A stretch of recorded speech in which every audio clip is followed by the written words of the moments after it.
Salut tout le monde, avant de commencer la vidéo, je tiens à préciser que celle-ci sera en audio. En effet, moi je suis aveugle, donc c'est compliqué de me filmer. Là j'ai réussi, mais je vais pas rester dans cette position 20 ans.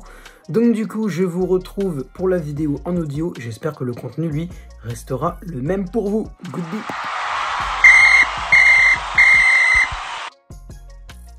Salut tout le monde, c'est le football à l'aveugle. On se retrouve aujourd'hui pour une nouvelle vidéo.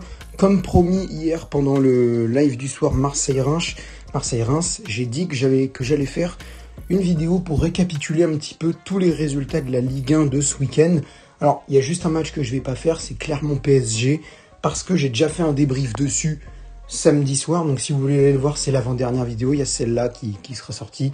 Il y aura le live Marseille-Reims et vous allez encore une vidéo après.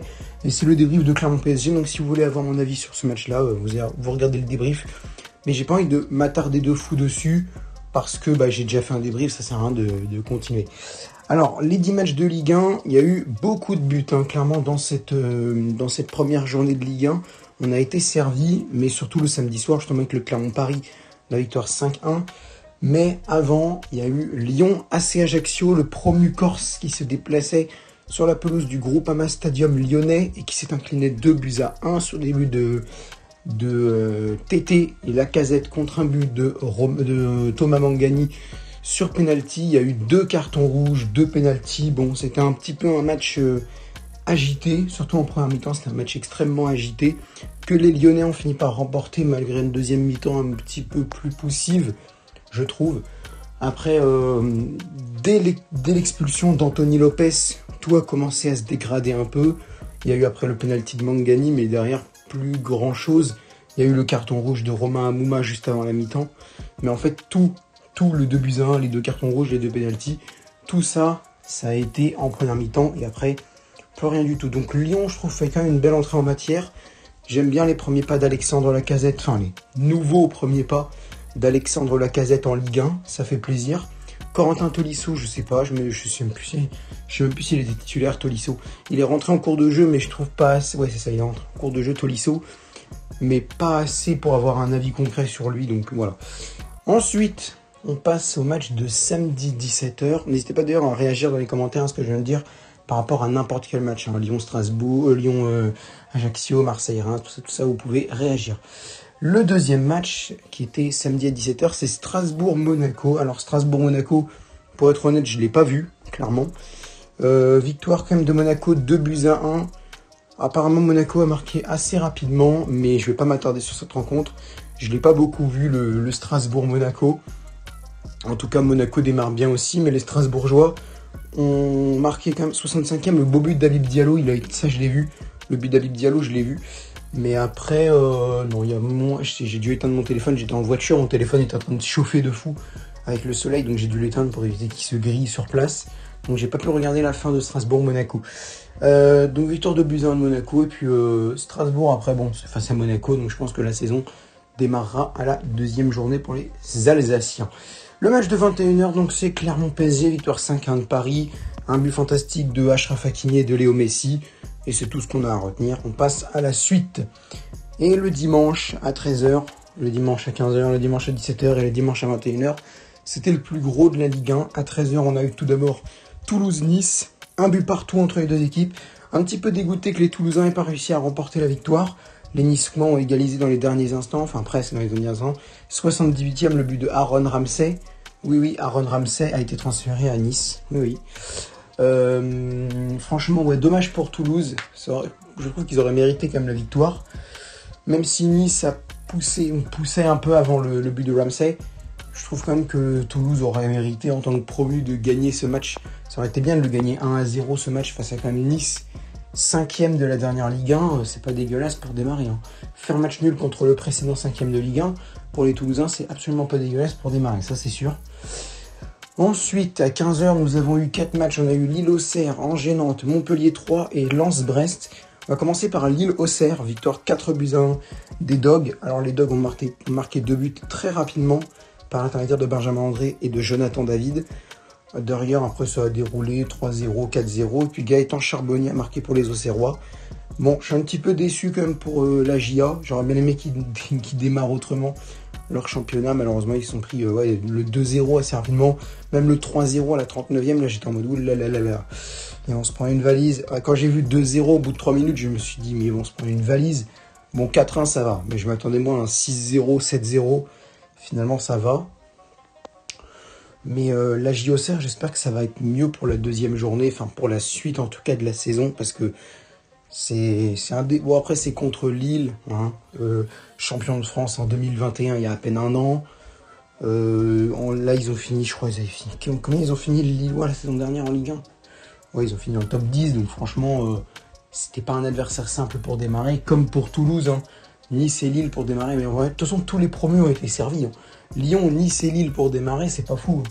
Donc de toute façon, qu'ils aient perdu, c'est pas clairement surprenant, donc ça fait un match nul et 2 défaites, et le match nul a été toulousain, comme je m'attendais. Je m'attendais à ce qu'il soit toulousain, le match nul, ou la victoire, enfin que ce soit les Toulousains qui fassent le mieux, la performance la plus remarquée, et ça a été le cas. Donc Lille-Auxerre, victoire 4-1. Ensuite, en gênante, le 0-0, je ne l'ai pas vraiment vu. Moi, je regardais Lens-Brest. Donc en gênante, pas grand-chose à dire dessus, le 0-0. Montpellier s'est imposé 3-2 face à l'Estac. Il y a eu un match de fou, hein. Les 17 premières minutes de jeu, il y avait déjà 2-2 à la 17e minute de jeu. Et après, ils ont tardé à mettre le dernier. C'est Savanier qui l'a mis à la 81e. Mais ça avait l'air d'être un match très très plaisant à regarder. Et moi, j'ai regardé celui où il y avait presque le plus de buts. C'était Lens-Brest.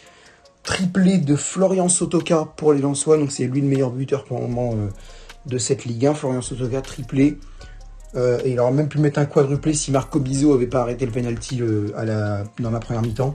Les Brestois ont un petit peu réagi après avec un but d'Aris Belkebla et de Romain Del Castillo sur penalty.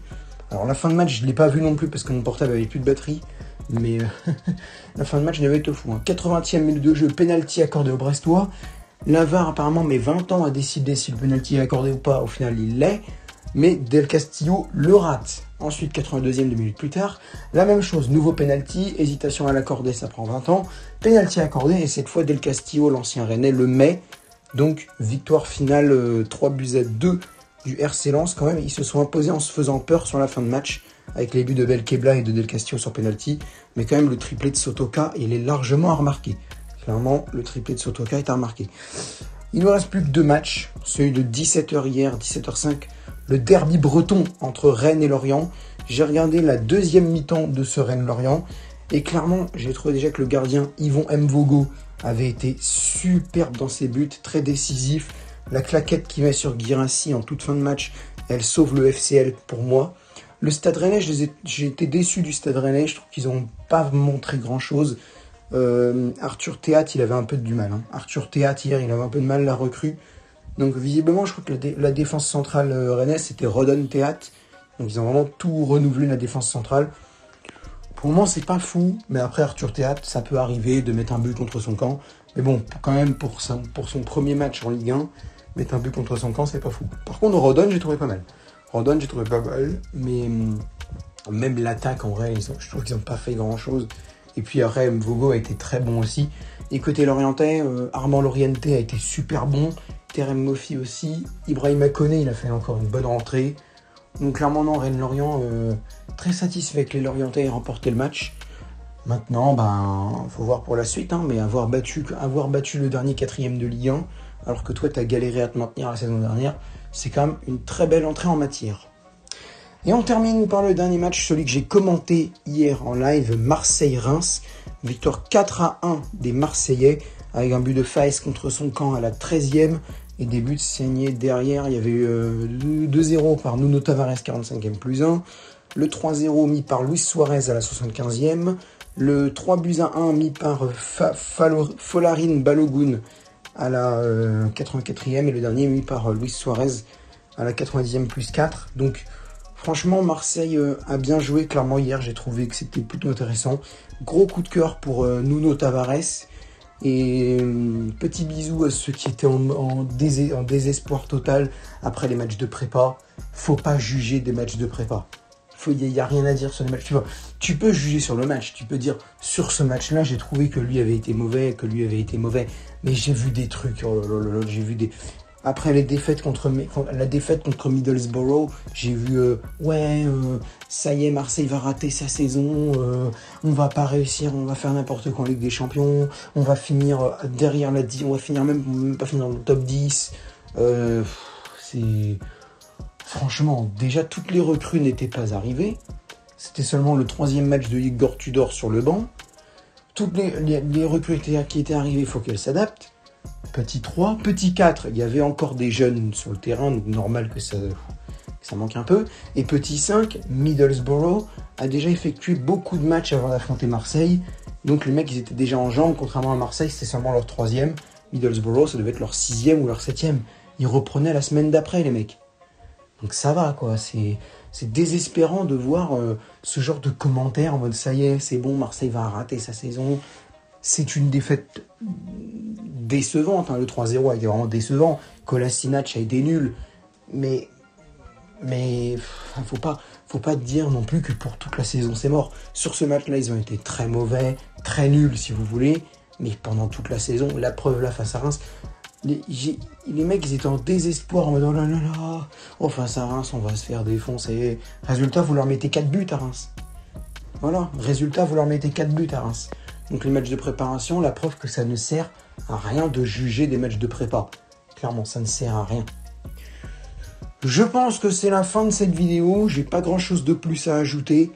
Je ferai peut-être pas ça pour toutes les journées, parce que déjà premièrement je pourrais faire ça un petit peu pour les 3-4 premières, mais après j'aurai à l'école.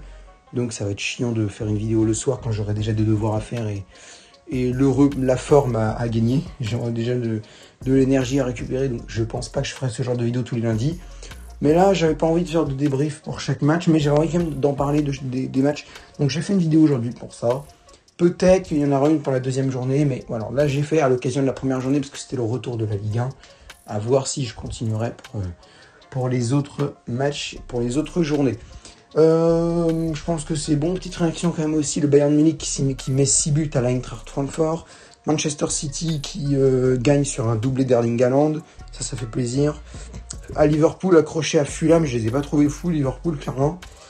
En Ligue 2, je vous invite à aller voir encore une fois le but de Jérémy Livolan avec l'en avant Guingamp. On est premier de Ligue 2, les gars. Guingamp est premier de Ligue 2, donc ça fait plaisir pour nous. Ça fait 2 matchs, mais on est premier de Ligue 2. C'est tout ce que je retiens. Ce soir, il y a Metz-Caen. Pour moi, il y a Metz-Caen. Donc si les Messins gagnent par plus de 2 buts d'écart, normalement Guingamp n'est plus leader. Mais si Metz gagne par... Je crois que Guingamp a plus 5 de différence de but. Et Metz a plus 3. Donc si Metz gagne 2-0, ça fait plus 5 et plus 5. Ah oui, si Metz, c'est 3 buts d'écart. 3 buts d'écart. Donc non, je pense pas que Caen va perdre comme ça. Je pense même, c'est même possible que Caen ne perde pas du tout. Vraiment, c'est possible que Caen ne perde pas. Et puis, il y a Caen quand même aussi. Enfin, je pense que peu importe, moi je dirais un match nul. Je veux un match nul entre les deux pour que Guingamp reste leader. Sinon, ça va être un petit peu risqué. On risque de perdre notre première place de leader. Et ça, c'est pas bien.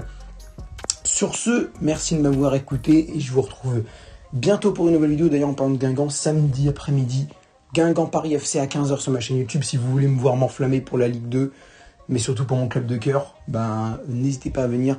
Samedi, je démarre à 14h30 l'avant-match. Je le démarre à 14h30, le live. Donc vous inquiétez pas que je serai au taquet pour cette rencontre. Salut à tous!